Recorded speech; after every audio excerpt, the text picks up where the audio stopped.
Hi കൂട്ടുകാരെ, ഇന്ന് കർക്കിടക special പയർ ലഡുവാണ് ഉണ്ടാക്കാൻ പോകുന്നത്. പയർ നന്നായിട്ട് കഴുകി വറുക്കുക.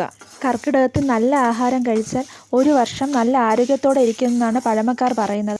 അധികം കരിഞ്ഞു പോകാതെ ഒരുവിധം നന്നായിട്ട് വറുത്ത് നല്ല മണം വരുമ്പോൾ ഓഫ് ചെയ്യാം.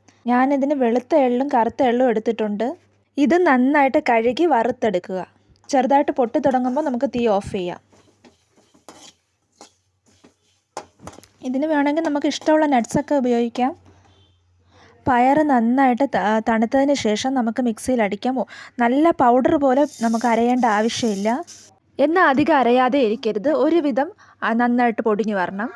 ഞാൻ ഇവിടെ നെയ്യിൽ ഉണക്കമുന്തിരി നന്നായിട്ട് മൂപ്പിച്ചെടുത്തിരിക്കുന്നു. നിങ്ങൾക്ക് ഇഷ്ടമുള്ളതെല്ലാം ഇതിൽ ചേർക്കാൻ പറ്റും കേട്ടോ. ഇവിടെ ബദാമോ അണ്ടിപ്പരിപ്പൊന്നും ഇല്ലാത്തതുകൊണ്ട് ഞാൻ ഉണക്കമുന്തിരിയാണ് ചേർത്തത്. ആ നെയ്യിൽ പയർ പൊടി ചെറുതായിട്ടൊന്ന് റോസ്റ്റ് ചെയ്യുക. 1 മിനിറ്റ് മാത്രം മതി, അധികം ഇട്ട് വറുക്കണ്ട.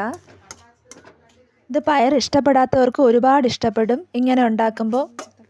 ഇനി നമ്മൾ വറുത്ത് വച്ചിരിക്കുന്ന എള്ളിൻ്റെ കൂടെ ഈ മാവും കൂടെ തട്ടിക്കൊടുക്കുക. ഇത് നിങ്ങൾ എന്തായാലും തീർച്ചയായും ഉണ്ടാക്കി നോക്കണം. ഇത് കുഞ്ഞു കുട്ടികൾക്കൊക്കെ ഒരുപാട് ഇഷ്ടപ്പെടും.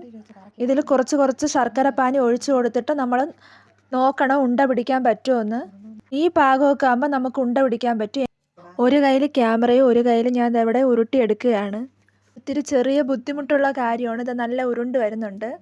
ഇത് നിങ്ങൾ തീർച്ചയായും ഉണ്ടാക്കി നോക്കണം കേട്ടോ. വളരെ സ്വാദിഷ്ടമാണ് ഈ പയർ ലഡു. പയർ വെച്ച് ഉണ്ടാക്കിയതാണെന്ന് പറയുകയില്ല, ഭയങ്കര ടേസ്റ്റാണ്. ഈ കർക്കിടക മാസത്തിൽ നിങ്ങൾ നല്ല സ്വാദിഷ്ടവും ആരോഗ്യകരമായ ഭക്ഷണം ഉണ്ടാക്കി കഴിക്കണം കേട്ടോ. ഇനി കർക്കിടക കഞ്ഞിയുടെ വീഡിയോ ഞാൻ ഇട്ടിട്ടുണ്ട്. ഇതുപോലെ ലഡു പിടിച്ച് വെച്ചിട്ടുണ്ട്. ഇത്രയും ലഡുവാണ് കിട്ടിയിട്ടുള്ളത്. നിങ്ങൾ ആദ്യമായിട്ടാണ് ഈ ചാനൽ കാണുന്നതെങ്കിൽ സപ്പോർട്ട് ചെയ്യണേ. പിന്നെ ഈ ലഡു ഉണ്ടാക്കുകയും വേണം കേട്ടോ. നിങ്ങൾ കർക്കിടകത്തിനുണ്ടാക്കിയ സ്പെഷ്യൽ എന്താണെന്ന് കമൻറ്റ് ചെയ്യണേ. നിങ്ങൾക്കിത് ഫ്രിഡ്ജിൽ സൂക്ഷിക്കുകയും ചെയ്യാം. 1 ആഴ്ച വരെ കേടാകാതെ ഇരിക്കും. ഗസ്റ്റൊക്കെ വരുമ്പോൾ വളരെ പെട്ടെന്ന് തന്നെ ഇതുണ്ടാക്കാം. വളരെ സോഫ്റ്റാണ് ഈ ലഡു, കണ്ടില്ലേ. ഇനി മറ്റൊരു വീഡിയോയിൽ കാണാം. Bye bye.